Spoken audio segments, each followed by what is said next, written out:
তোমাদের এই বক্তব্য তো সরকারের বিরুদ্ধে হতে পারে না, এটা তো হাইকোর্টের রায়। আর হাইকোর্টে যখন একটি বিষয় বিচারাধীন থাকে তখন সরকারের তো কোনো কিছু করণীয় নাই।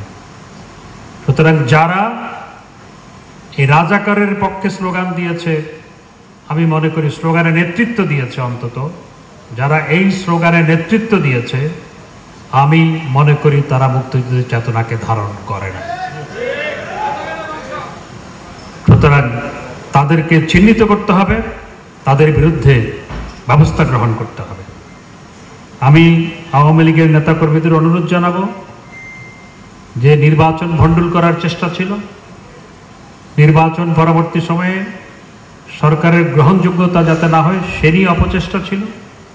এই দুই অপচেষ্টায় তারা ব্যর্থ হয়েছে।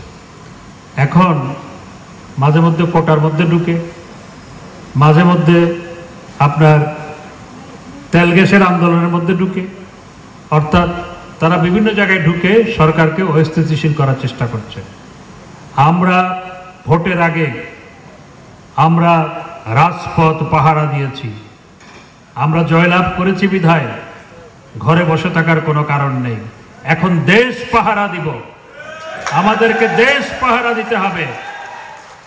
আর মুক্তিযুদ্ধের বিরুদ্ধের শক্তি, অপশক্তি, দেশ বিরোধী শক্তি যখন দেশকে নিয়ে ষড়যন্ত্রে লিপ্ত, তরুণদেরকে বিভ্রান্ত করার চেষ্টা করছে, যারা মুক্তিযুদ্ধের বেদিমূলে মুক্তিযুদ্ধের চেতনায় আঘাত হানছে, তাদের বিরুদ্ধে রাজপথে থাকতে হবে, দেশ পাহারা দিতে হবে, ব্যবস্থা গ্রহণ করতে হবে। আওয়ামী লীগ রাজপথের দল, লড়াই সংগ্রামের দল। আমরা যারা রাজনীতি করি, জীবনকে হাতের মুঠোয় নিয়ে রাজনীতি করি, জীবনে বহুবার জীবন মৃত্যুর মুখোমুখি দাঁড়িয়েছি, জন্মগ্রহণ করেছি মৃত্যুবরণ করার জন্য, অনন্তকাল বেঁচে থাকার জন্য নয়।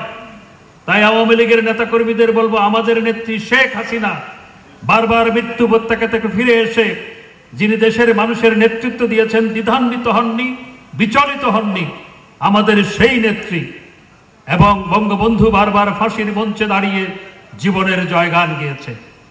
সুতরাং আমাদেরকে কেউ এইভাবে আপনার দেশে বিশৃঙ্খলা সৃষ্টি করবে, সেটি আওয়ামী লীগের নেতাকর্মীরা বরদাস্ত করবে না।